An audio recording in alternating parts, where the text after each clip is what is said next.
प्यारे बच्चों और दोस्तों, एक बार फिर से आप लोगों के सामने रीजनिंग की बहुत ही इंपॉर्टेंट और शानदार वीडियो लेकर के। ये देखिए पार्ट 46 है, इससे पहले पार्ट 45 बना चुका हूँ। डिस्क्रिप्शन बॉक्स में सभी की लिंक मिल जाएगी, जाकर के वॉच कर लीजिएगा। तो दोस्तों इस वीडियो में हम लोग टॉप 20 क्वेश्चन को कवर करने वाले हैं, जो कि आपके SSC, railway, bank, UP police constable, CTET और बहुत सारे जो गवर्नमेंट आपके एग्जाम या एंट्रेंस के एग्जाम होते हैं उनमें पूछे जाते हैं। तो दोस्तों सभी के सभी क्वेश्चन को हम बेसिक कंसेप्ट और ट्रिक के साथ सॉल्व करने वाले हैं। तो चलिए देरी न करते हुए स्टार्ट करते हैं अपने पहले क्वेश्चन से। पहला क्वेश्चन क्या है दोस्तों, मिसिंग नंबर और मिसिंग अल्फाबेट दोनों चीज़ें इस सीरीज से गायब है। यहाँ पर देखिए हमें निकालना है क्या, कितने नंबर दिए हुए हैं, जेड वाई एक्स, 3 तो अल्फ़ाबेट मिस है और साथ साथ एक संख्या जैसे 15 है, 26 है, 37। तो कोई टेंशन लेने की जरूरत नहीं, बहुत इजी और बहुत शानदार क्वेश्चन है। अगर आंसर आ रहा है तो दोस्तों कमेंट करते रहिएगा। देखिए इसमें हमें लॉजिक ढूंढनी है कि किस पैटर्न में ये आगे बढ़ रहे हैं, घट रहे हैं, बढ़ रहे हैं, क्या हो रहा है इनके साथ। तो वो लॉजिक ढूंढ लेंगे तो हमें यहाँ पर पता चल जाएगा कि क्या आएगा। तो चलिए देखते हैं। यहाँ पर सबसे पहले हम क्या करेंगे दोस्तों, इनकी लॉजिक को ढूंढने के लिए पहले अल्फ़ाबेट को देख लेते हैं। देखिए जेड वाई एक्स है, क्या है, जेड वाई एक्स। आगे देखेंगे तो सी बी ई है। एक तरीका ये होता है कि एक एक सबका पहला पहला चेक किया जाए। पहला पहला अगर आप चेक करते हैं तो उससे एक कुछ लॉजिक मिलेगी। अगर ऐसे ना मिले तो फिर अलग तरीका भी है। तो इस क्वेश्चन में दोस्तों थोड़ा सा अलग तरीका है। क्या है, यहाँ पर चेक कीजिए। देखिए जेड वाई एक्स, तो कुछ आप लोगों को दिख रहा है एक्स वाई जेड, क्लियर है यहाँ पे। यानी सीरियल क्रम का जो लास्ट 3 अल्फ़ाबेट है वही आपको दिया हुआ है। उसके बाद यहाँ पर सी बी ए अगर देखेंगे तो इसको पलट करके मैं लिखता हूँ तो ये ए बी सी हो जाएगा। यानी कि यहाँ पर जेड वाई एक्स लिखा गया, यहाँ पर भी 3 सी बी ए लिखा गया। यानी कि ये लास्ट के 3 लिखे गए तो ये स्टार्टिंग के 3 लिखे गए। फिर उसके बाद यहाँ पर देखेंगे तो U V W, W we you लिखा हुआ है, मैं उसको सीधा करता हूँ तो यू वी डब्ल्यू हो जाएगा। क्लियर है। अब यहाँ पर देखिए ये क्या है, ये इसके बाद इससे पहले आने वाले हैं। यानी एक्स से पहले क्या आएगा आपका, डब्ल्यू आएगा, वी आएगा, यू आएगा। यानी इससे पहले वाले अल्फ़ाबेट दिए गए हैं। और ये स्टार्टिंग का ए बी सी है तो इसके बाद वाला देखिए एफ ई डी दिया हुआ। क्या दिया हुआ है, एफ ई डी, यानी डी ई एफ। अगर सीधे साइड से हम लिखेंगे तो डी ई एफ हो जाएगा। कुछ क्लियर हो रहा है कि नहीं आप लोगों को। देखिए ये लास्ट का लिखा गया और ये भी दोस्तों क्या हुआ, उससे पहले वाला लिखा गया, जस्ट पहले वाला। देखिए एक्स वाई जेड है, यू वी डब्ल्यू है, तो U V W X Y Z. अब नेक्स्ट पैटर्न इसी वाला ही आएगा, न कि ये वाला। देखिए 2 सीरीज बन रही है यहाँ पर, ये पैटर्न नहीं आएगा। इसको पैटर्न को छोड़िए, हमारा पैटर्न यही आएगा। यानी इससे जस्ट पहले क्या आ सकता है, आप सोचिए, आप सोचिए दोस्तों क्या आएगा, आर एस टी। क्लियर है। वो अंग्रेजी वर्णमाला की जानकारी ए टू जेड वही तो है दोस्तों, सीरियल वाइज।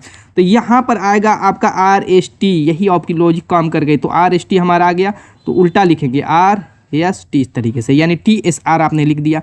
अब ये अल्फ़ाबेट का मैटर खत्म हो गया। अब हम संख्या निकालेंगे। देखिए 15 से 26 बना, 26 से 37, 37 से 48। क्या है, 15, 26, 37, 48। अब देखिए किस हिसाब से बढ़ रहे हैं। 15 से 26 बढ़ा है, 11 प्लस हुआ है। 26 से 37 में भी 11 प्लस, 37 से 48 में भी 11 प्लस हुआ है। यानी नेक्स्ट स्टेप में भी 11 प्लस होगा। तो 48 में 11 प्लस करेंगे तो 59 हो जाएगा। कितना, 59। तो टी एस आर 59 देखिए ऑप्शन में दिख रहा है, option C is the right answer. Clear. चलिए नेक्स्ट देखते हैं। नेक्स्ट दोस्तों देखिए वेन डायग्राम का क्वेश्चन है। वेन डायग्राम का क्वेश्चन आप जानते हैं जितने नाम रहते हैं उतने सर्किल का यूज़ किया जाता है। तो ये तो बहुत इजी है दोस्तों, इसका आंसर आप लोग कमेंट कर लीजिएगा। देखिए कंप्यूटर, कीबोर्ड, माउस कह रहा है, यानी सारी चीज़ें कंप्यूटर से जुड़ी हुई हैं। कीबोर्ड क्या है, ये भी एक कंप्यूटर का उपकरण है। माउस क्या है, ये भी कंप्यूटर उपकरण है। तो यानी कीबोर्ड भी एक उपकरण ही है, कंप्यूटर का हिस्सा ही है, और माउस भी कंप्यूटर का हिस्सा है। लेकिन ये दोनों अलग अलग हैं, इनका यूज़ अलग अलग किया जाता है और ये अलग अलग डिवाइस भी है। ऐसा तो है नहीं कीबोर्ड और माउस एक ही चीज़ है, नहीं। कीबोर्ड जिसमें आप बटन रहती है वो वाली है, और माउस जो क्लिक वाला रहता है वो होता है। तो यानी दोनों अलग अलग डिवाइस है, लेकिन दोनों की दोनों क्या है, कंप्यूटर का हिस्सा है। ये क्या हो गया, ये आपका कंप्यूटर मान लीजिए कि हो गया, ये माउस हो गया और ये आपका कीबोर्ड हो गया। तो इस तरीके का डायग्राम देखिए कौन सा ऑप्शन है इज द राइट आंसर। मैंने क्या किया, बहुत ईजी है दोस्तों, बस थोड़ा सा दिमाग लगाएंगे तो सेकेंडों में सॉल्व हो जाएगा। अब इसको देखिए, कह रहा है कि जिस लॉजिक से 54 से 20 बना है उसी लॉजिक से 67 से यहाँ पर क्या बनेगा। नंबर एनोलॉजी का क्वेश्चन है। कीजिए, देखिए आपके सामने इसका आंसर दिख रहा है। इतना ईजी क्वेश्चन मैं जानता हूँ कि इस पूरे जो 20 क्वेश्चन मैं कराने वाला हूँ उसमें कोई नहीं है, इतना ईजी ये क्वेश्चन है। तो यहाँ पर अगर आप देखें 54 है, 54 से 20 कैसे बन सकता है। 54 से 20 बनेगा अगर हम इस 5 और 4 का आपस में गुणा कर दे तो 5 चौक को 20 हो जाएगा। क्लियर। बस वही काम यहाँ पर भी करना है, 6 गुणे 7 कर देना है तो 7 6 42 हो जाएगा। Option D is the right answer. क्या दिक्कत थी। अगला, अब यहाँ पर कोडिंग डिकोडिंग का क्वेश्चन आ रहा है। कह रहा है कि यदि टॉम को 32 लिखा जाता है, राग को 28 तो कैटल का मान ज्ञात कीजिए। देखिए इसमें A to Z आपको अगर 1 से 26 तक नंबरिंग याद है तो ऐसे क्वेश्चन मैं बार बार हर वीडियो में यही रिकमेंड करता हूँ कि ऐसे क्वेश्चन आप सेकंडों में सॉल्व करेंगे, इनको याद कर लीजिए। 10-15 क्वेश्चन करेंगे, रटने की जरूरत नहीं, मैं रटने पर जोर नहीं देता, बस समझने पर जोर देता हूँ। अब रटेंगे एग्जाम में भूल जाएंगे, तो 10-15-20 क्वेश्चन कर लेंगे, ऑटोमेटिकली याद हो जाएगा, कोई दिक्कत नहीं होगी। जैसे टॉम है, टॉम बराबर 32 लिखा गया, कैसे? टी आप जानते हैं 20वीं पोजीशन पर आता है, ओ 15वीं पे और एम 13वीं पे। अगर इनको हम जोड़ दें तो कितना आ जाएगा? 5 3 8 और 2 2 4 1 4, क्लियर, 48 आ गया। अब यहाँ पर अगर राग को भी उठाएं, राग को भी, कि राग में आर होता है 18वें पे, ओ होता है 15वें पे, सी होता है 3रे पे और के होता है 11वें पे। अब इनको भी ऐड कर लेंगे तो 8 5 13, 13 3 16, 16 1 17 हो जाएगा और 1 1 2 1 3 1 4, ये हो गया 47। अब यहाँ पर आया है 28 और यहाँ पर आया है 32। इसको हमें 32 बनाना है और इसको हमें 28 बनाना है, तो कुछ क्लियर हुआ। अभी पीछे इसी टाइप का क्वेश्चन नंबर एनालॉजी वाला किए हैं, क्या करेंगे? इन दोनों अंकों को हम गुणा कर देते हैं, 8 चौक को 32 हो गया। इन दोनों अंकों का हम गुणा कर देंगे, 7 चौक को 28 हो गया। क्या दिक्कत थी? अब चलिए, कैटल में जो होता है सी 3रे नंबर पर प्लस, ए पहले नंबर पर प्लस, टी 20 पे और फिर एल आपका 12 पे और ई 5 पे। जोड़ लीजिए, 5 2 7 हो जाएगा, 7 1 8 3 11 1 और आपका 1 1 2 2 4 2 6, कितना हो गया? 61। इन दोनों का आपस में मल्टीप्लाई कर दीजिए तो 6 करने 6 हो जाएगा। ऑप्शन देखिए, A is the right answer. बहुत इजी क्वेश्चन है दोस्तों। यहाँ पर देखिए क्या कह रहा है। देखिए एक चीज़ मैं आपको बता दूं कि जो क्वेश्चन आपको आएगा वो कितना भी टफ रहेगा वो आपको इजी लगेगा, और जो नहीं आएगा कितना भी इजी रहेगा वो टफ लगेगा, ये तो भाई रियल है। तो अब यहाँ पर देखिए कह रहा है कि एक निश्चित सांकेतिक भाषा में प्लेन को वी क्यू ई क्यू जी के रूप में लिखा जाता है। ये भी क्या है? कोडिंग डिकोडिंग का है। तो जो जैसे कहे, जैसे प्लेन को कह रहा है, प्लेन को क्या लिखा जा रहा है? वी क्यू ई क्यू जी लिखा जाता है। तो कह रहा है कि इसी कोडिंग भाषा में, इसी सांकेतिक भाषा में रफ को क्या लिखा जाएगा? किसको? रफ को। तो सेम वही काम करना है, इसमें भी क्या करना है? इसमें नंबरिंग दे दीजिए, 16 L 12 A 1 N 14 और E 5 है। और उससे बना हुआ जो नंबर है उसके नंबरिंग कर लीजिए, V 22 Q 17 E 5 Q 17 और G जो है दोस्तों आपका कितना है? 7 है। अब यहाँ पर देखिए 16 से 22 हुआ है, 16 से 22 हुआ है तो कितना प्लस करने पर हुआ है? तो 16 6 22 यानी +6 किया गया। अब ये 12 से 17 हुआ तो 12 5 17 +5 किया गया। 1 से 5 हो रहा है तो यहाँ पर +4 किया गया, और 14 से 17 हो रहा है तो यहाँ पे +3 किया गया, अब 5 से 7 हो रहा है तो +2 किया गया। इसी लॉजिक के हिसाब से, इसी सांकेतिक जो भाषा दी हुई है उसी हिसाब से इसमें भी हमें काम करना है। जैसे R होता है 18, O होता है 15 और U होता है आपका 21, G होता है 7 और H होता है 8। क्लियर है? तो अब क्या करेंगे? इसमें पहले वाले में 6 जोड़ा गया तो इसमें पहले वाले में 6 जोड़ेंगे तो 18 6 कितना हो जाएगा? 24, और 24वें स्थान पर होता है x। ऐसे 15 है, उसके बाद 5 जोड़ा गया तो 15 5 20 हो जाएगा, और 20वें स्थान पर होता है t। ऐसे 21 है तो इसमें हमने 4 जोड़ना है तो हो जाएगा 25, 25वें स्थान पर होता है y। और नेक्स्ट स्टेप में 3 जोड़ा गया तो 7 है, 7 3 10 हो जाएगा, 10वें स्थान पर j होता है। और यहाँ पर दोस्तों फिर लास्ट में 2 जोड़ा गया, देखिए तो 8 2 10 ये भी हो जाएगा, और ये 10वें स्थान पर j होता है, यानी XT Y J J। Option C is the right answer. चलिए नेक्स्ट देखते हैं। यहाँ पर कह रहा है दोस्तों कि भूखा का जैसे संबंध खाना खाने से है, सेम ऐसे ही संबंध वाला इन चारों में कौन सा ऑप्शन है? कौन सा ऑप्शन है? तो भूख लगेगी तो आदमी खाना खाएगा, तो उसी टाइप का जो वर्ड है, जो जोड़ा है, वही हमें चूज़ कर लेना। जैसे प्यास लगी है तो पानी पिएगा, तो पहला ही बिल्कुल मुझको सही लग रहा है, आगे भी देख लेते उससे बेस्ट रहेगा तो उस पर हम टिक लगा। जैसे बैरा टिप गलत, पानी पीना गलत, भोजन सेब कोई मतलब नहीं है। यानी भूख लगी तो खाना खाएंगे, प्यास लगी है तो पानी पिएंगे, यानी option is the right answer. अगला ब्लड रिलेशन का क्वेश्चन कह रहा है वी के का भाई है। क्या कह रहा है? देखिए इस टाइप के क्वेश्चन में जो आपका क्वेश्चन कहे उसी हिसाब से हमें कड़ियाँ जोड़नी रहती है। वी कह रहा है के का भाई है तो हमें बनाना इस तरीके से के का भाई दिखा देना है। आगे कह रहा है और के एफ की बहन है, और ये के जो है वो कह रहा है कि एफ की क्या है? बहन है, तो हमने बहन बना दिया। आगे कह रहा है एफ जी का भाई है, एफ जो है वो जी का क्या है? भाई है। फिर आगे क्या कर रहा है? जी का वी से क्या संबंध है, यानी इन दोनों का क्या संबंध है वही पूछ रहा है। देखिए यहाँ से इतना क्लियर हो गया कि वी जब के का भाई है, के एफ की बहन है, एफ जो है जी का भाई है, तो ये आपका वी के एफ जी ये सभी चारों के चारों क्या है? भाई बहन है। लेकिन देखिए वी कह रहा के का भाई है तो ये तो वी प्लस है, पॉजिटिव का मतलब ये लड़का हो सकता है, लड़की तो होगी नहीं। के कह रहा है एफ की बहन है तो ये क्या होगी? लड़की होगी। ये के क्या होगी, लड़की होगी। और एफ कह रहा भाई है जी का, ये भी क्या होगा, लड़का होगा। तो इस पर हम लड़की वाले पे माइनस और लड़के वाले पे प्लस। लेकिन जी क्या है, लड़की है कि लड़का, ये फाइनल ही नहीं है दोस्तों। जी क्या है, लड़के की एफ जो है जी का भाई है, तो जब भाई है तो एफ क्या होगा, लड़का होगा। के एफ की बहन है तो के लड़की होगी। वी जो है के का भाई है तो वी लड़का होगा। लेकिन जी के संबंध में ऐसा कुछ भी नहीं है कि जी लड़का है कि लड़की है। तो अब वही कह रहा है कि जी का वी से क्या संबंध है, तो जी वी का भाई भी हो सकता है और बहन भी हो सकती है। भाई भी हो सकता है, बहन भी हो सकती है, कुछ भी हो सकता है, इन दोनों में कोई कन्फर्म नहीं है। तो उसी टाइप का ऑप्शन देखिए, भाई या बहन, option is the right answer. Clear. Next कह रहा निम्न में से क्या प्रश्नवाचक चिन्ह के स्थान पर आएगा। प्रश्नवाचक चिन्ह के स्थान पर क्या आएगा वही पूछ रहा है। तो चलिए इसको फिल करते हैं। तो देखिए इसमें 3 4 5, मैं बता चुका हूँ कि इसमें 3 4 5 के पैटर्न में इसको हम बांट देंगे। तो कैसे बांटेंगे, पहले 3 से स्टार्ट करते हैं। जैसे 3 पर लेंगे, जैसे ए बी और गायब वाला 3, गायब वाले को लेकर के गिनेंगे। फिर यहाँ पर भी 1 2 3 काट दीजिए, 1 2 3 यहाँ पर काट दीजिए। अब इसमें देखिए किस हिसाब से बन सकता है। अगर मैं देखूँ, देखिए ए बी दिया हुआ है, अब यहाँ पे हमें फील करना है कि क्या आएगा। तो यहाँ पर भी 3 हमने दिया है, तो ए से शुरू हुआ, ए से ख़त्म हो रहा है। तो यहाँ से ए से शुरू हुआ तो हम ए से इसको भी ख़त्म कर देते हैं। तो ए बी ए हो गया। अब यहाँ से कन्फर्म हो गया कि ए के बाद बी यहाँ पर दिया हुआ, तो ए के बाद यहाँ पर भी बी आएगा। तो ए बी ए, हाँ अब क्लियर हो गया, कुछ फ़र्क ही नहीं। ए बी ए, तो यहाँ पर भी ए बी ए होगा। इस तरीके से सर्किल घूमने लगी, A B A A B A B वाली, ए बी ए, देखिए A B A A B A A B A A B A. चलिए जो जो फिल किया वहाँ पर रख लीजिए। पहले में ए फिल किया, दूसरे में बी फिल किया, तीसरे में बी ए फिल किया, चौथे में बी फिल किया। तो A B, option D is the right. Next यहाँ कह रहा है दिए गए शब्दों में से वो शब्द चुनिए जो दिए गए शब्दों से नहीं बनाया जा सकता। क्या नहीं बनाया सकता, डोलिंग। डोलिंग का देखिए क्या नहीं बनाया जा सकता। अगर आप विनिंग को देखें, विनिंग को, तो डब्लू है, आई है, एन है, लेकिन यहाँ पे डबल एन है। यही कन्फ्यूज़न खड़ी करेगा। यहाँ पे डबल एन का 3 एन का यूज़ कर दिया गया है, 3 एन का यूज़ किया गया इसमें, ट्रिपल एन का।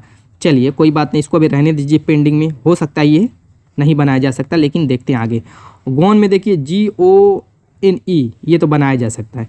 डाउन में DOWN, ये भी बनाया जा सकता है। वेलिंग में देखिए डबल एल है यहाँ पर, लेकिन यहाँ पर डबल एल दिया हुआ है, ऐसा नहीं कि वैसे ही डबल एल यहाँ पर है, तो ये भी बनाया जा सकता है। यानी कि सिर्फ ऑप्शन ए ऐसा है जो कि नहीं बनाया जा सकता। तो इसी पे हम टिक लगाएंगे और आगे बढ़ जाएंगे। दिशा और दूरी का क्वेश्चन है, पहले इसका ज्ञान दे दूँ। यहाँ पर देखिए राइट साइड में पूरब, लेफ्ट में पश्चिम, नीचे दक्षिण, ऊपर उत्तर। अब चलिए क्वेश्चन को पढ़ते हैं, अभी धड़ाधड़ हो जाएगा। कह रहा है एक आदमी 3 किलोमीटर पूर्व की ओर चलता है। कह रहा है कि एक आदमी है 3 किलोमीटर पूरब इधर है, तो यहाँ से चल रहा है, स्टार्टिंग पॉइंट है। कह रहा है 3 किलोमीटर पूरब की ओर चलता है और दक्षिण की ओर मुड़ता है। दक्षिण की ओर मुड़ेगा तो नीचे दक्षिण है, तो दक्षिण की ओर मुड़ता है और कह रहा है कि 4 किलोमीटर चलता है। अब वो अपने प्रारंभिक बिंदु से कितनी दूर है, यानी कि ये दूरी पूछ रहा है। कौन सी दूरी, ये वाली दूरी पूछ रहा है। चलिए निकाल लेते हैं ये दूरी। तो आपको दिख रहा है समकोण त्रिभुज, ये आपका इस तरीके का त्रिभुज बन गया है। मैंने उसको पलट दिया है, यानी कि ये 4 है, ये 3 है, या इसको आधार को 3 रख लीजिए, उससे कोई फर्क नहीं पड़ेगा। इसी को 3 रख लीजिए, इसको 4 रख लीजिए। तो ये आपका पूछ रहा है कर्ण क्या होगा। पाइथागोरस पर में लगा दीजिए। कर्ण का वर्ग बराबर क्या होता है। अगर मान लीजिए कि हम इसको ए मान लें, इसको बी मान लें और इसको सी मान लें, तो BC का मान पूछ रहा है। तो BC बराबर क्या हो जाएगा, कर्ण का वर्ग बराबर दोनों भुजाओं के वर्गों के योग के अंडर रूट दोनों भुजाओं के वर्गों के योग के, यानी 3 का वर्ग प्लस 4 का वर्ग। 3 त्रिके 9 प्लस 4 चौको 16, अंडर रूट हो जाएगा 16 9 25, और कड़ी से बाहर आएगा तो आप जानते हो जाएगा 5, यानी ऑप्शन डी 5 किलोमीटर। नेक्स्ट यहाँ पर कह रहा है 25 छात्रों की एक पंक्ति में ए दाएं छोर से 7वें स्थान पर है। इस तरीके से 25 छात्रों की पंक्ति है। कह रहा कि दायां किधर भी ले सकते हैं, इधर भी दायां ले लीजिए, इधर भी, तो दायां बायां एक तरफ से ले लेंगे। चलिए आप ही का जो दायां बायां उसी हिसाब से मैंने ले लिया। कह रहा है कि ए दाएं छोर से 7वें स्थान पर है, यानी यहीं कहीं 7वें स्थान पर है। आगे कह रहा है तो बाएं से सिरे से एक स्थान, इस सिरे से इसका स्थान पूछ रहा है।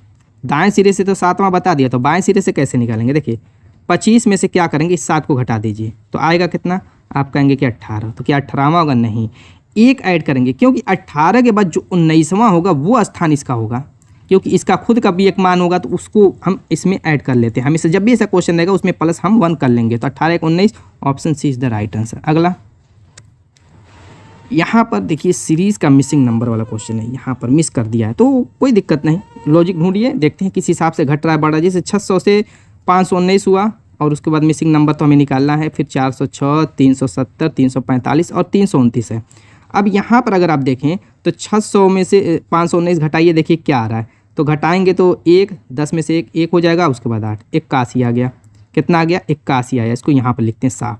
उसके बाद हमें मालूम नहीं क्या आएगा, ठीक है, क्योंकि यहाँ पर अब इस स्टेप को देखिए, 406 में से हम घटाएंगे 370 को, तो ये 6 हो गया और ये 10 हो गया, 36 हो जाएगा।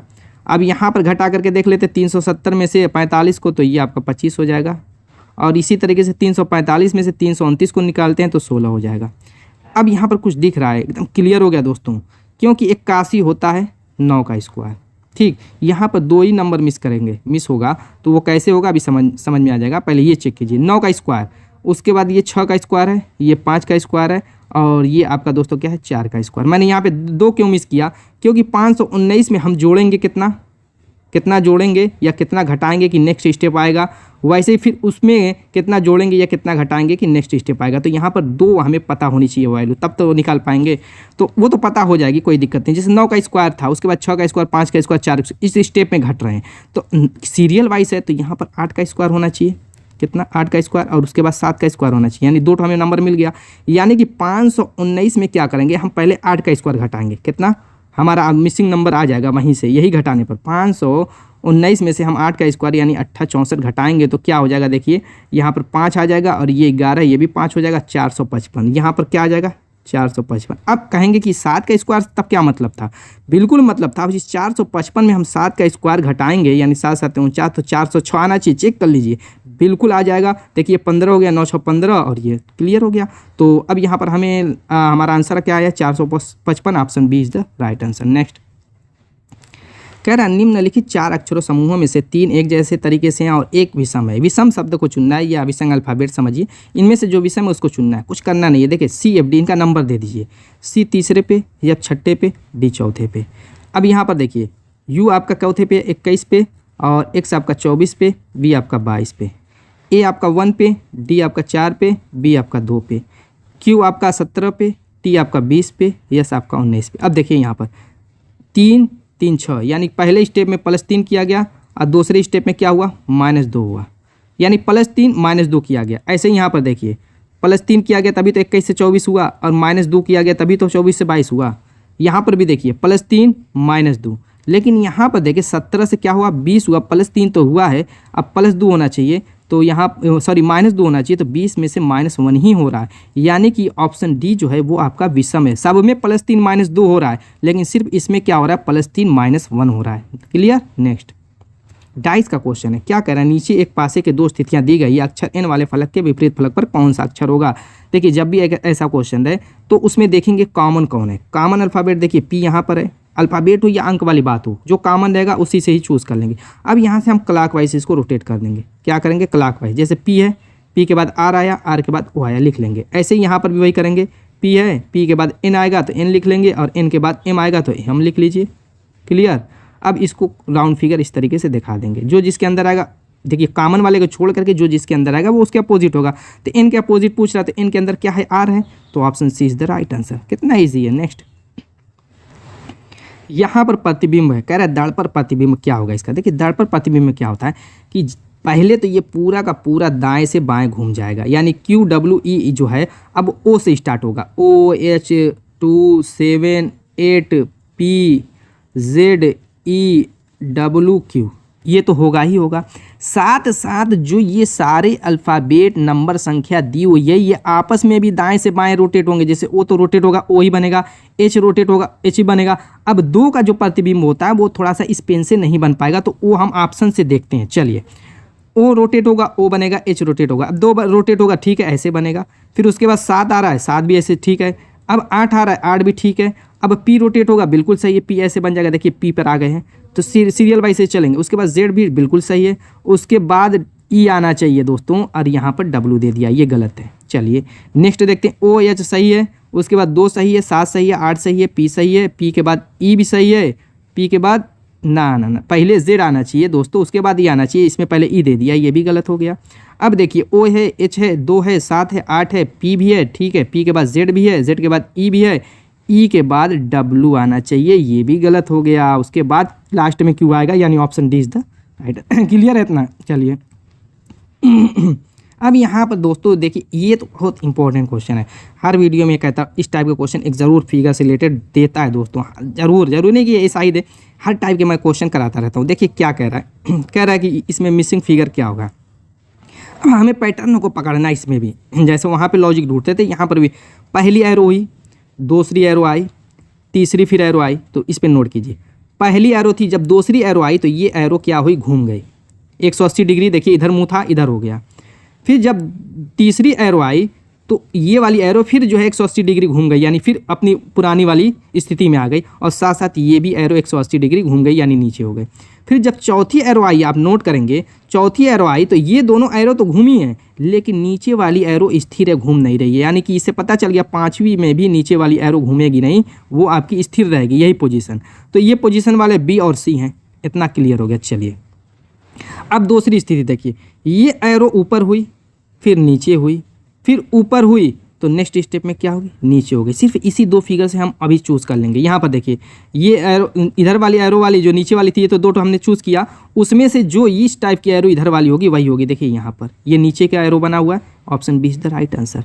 तो इसी टाइप से ही हमें सेकेंडों में सॉल्व करना रहता है। सब करेंगे घसमेड़ावा टाइप तो वो नहीं हो पाएगा, कंफ्यूज में पड़ जाएंगे। तो ऐसी छोटी छोटी ट्रिक कंसेप्ट से हम सेकेंडों में सॉल्व कर लेंगे। अब यहाँ पर देखिए क्या कह रहा है, यदि कमेंट को 4, 17, 16, 17, 10, 20, 27 के रूप में लिखा जाता है, तो शेयर को 20, 10, 42, 2, 10 के रूप में लिखा जाता, कोडिंग किया जाता है, तो लाइक को कैसे किया जाएगा, यानी इसी कोड भाषा में लाइक को कैसे लिखा जाएगा। तो लाइक को लिखना है, यहाँ पर लाइक को एक ही काफ़ी है कंसेप्ट समझने के लिए। फिर भी हम देखते हैं, कमेंट पहले लिख लीजिए, क्या कमेंट।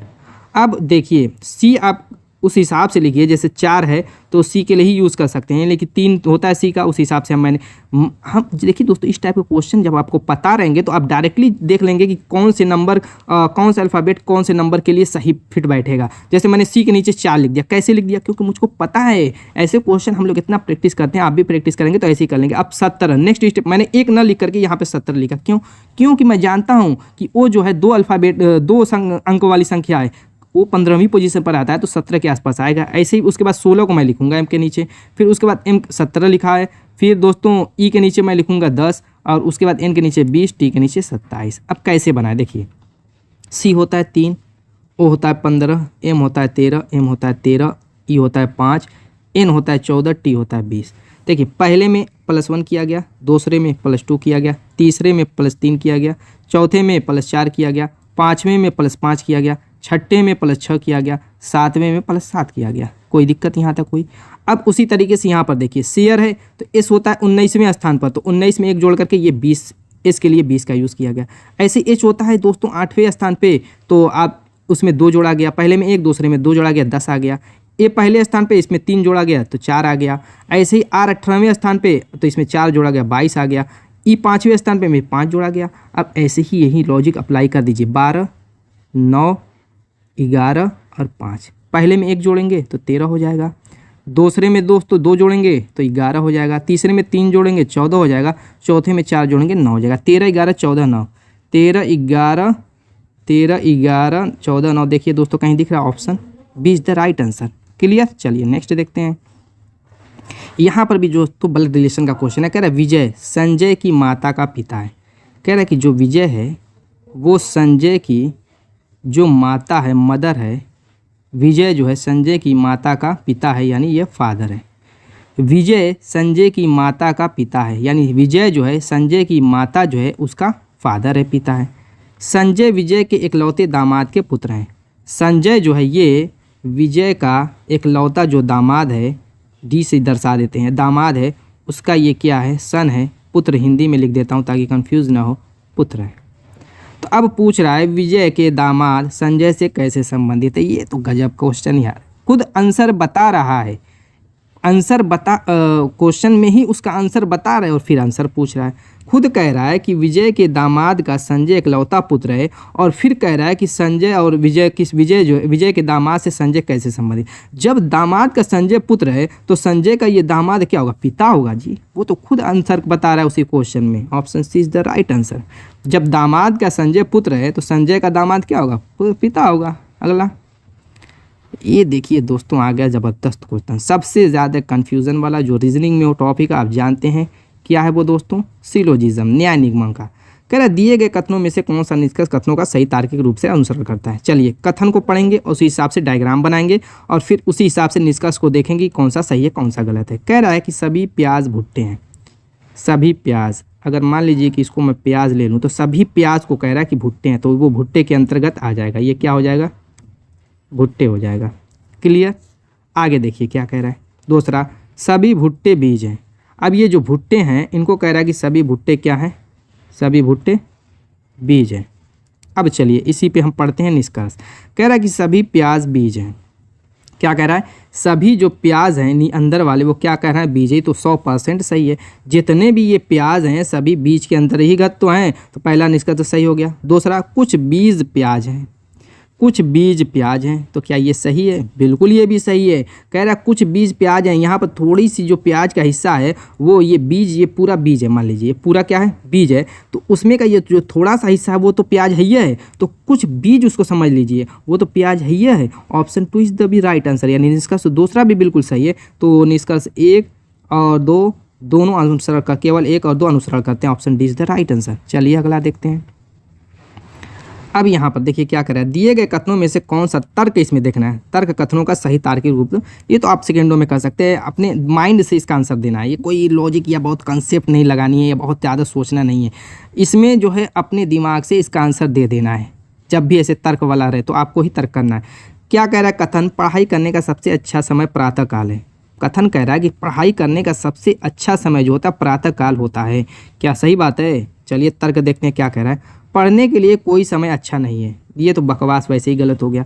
पढ़ने के लिए तो हर समय अच्छा होता है, जब मन करे पढ़ें। हाँ, थोड़ा सा प्रातःकाल का समय अच्छा होता है, लेकिन दोस्तों उस टाइम मूड फ्रेश रहता है, माइंड फ्रेश होता है, तो इसीलिए प्रातःकाल का समय अच्छा होता है। लेकिन ऐसा तो नहीं है कि किसी टाइम आप ना पढ़ें। अब स्कूल जाते हैं आप, सुबह 10 से 4 बजे तक का समय देते हैं, शाम में भी पढ़ सकते हैं, कोचिंग करते हैं या जो भी करते हैं, तो पढ़ने का कोई समय नहीं होता है। तो ये पढ़ने के लिए कोई और समय अच्छा नहीं है, तो ये तो बिल्कुल गलत हो गया। आगे कह रहा है व्यक्ति को केवल प्रातःकाल ही पढ़ना चाहिए। ये भी गलत है, क्योंकि व्यक्ति को जब मन करे पढ़ना चाहिए, जब उसकी इच्छा करे पढ़ना चाहिए, कोई फिक्स थोड़ा ना प्रातःकाल। तो दोनों गलत हो गया। तो दोनों 1 और 2 अनुसरण, न तो 1 न ही 2 अनुसरण करते हैं। Option 20 the right answer. तो दोस्तों उम्मीद है कि वीडियो पसंद आएगी। मिलेंगे शानदार धमाकेदार टिक के साथ अपने नेक्स्ट वीडियो में। तब तक के लिए बाय बाय।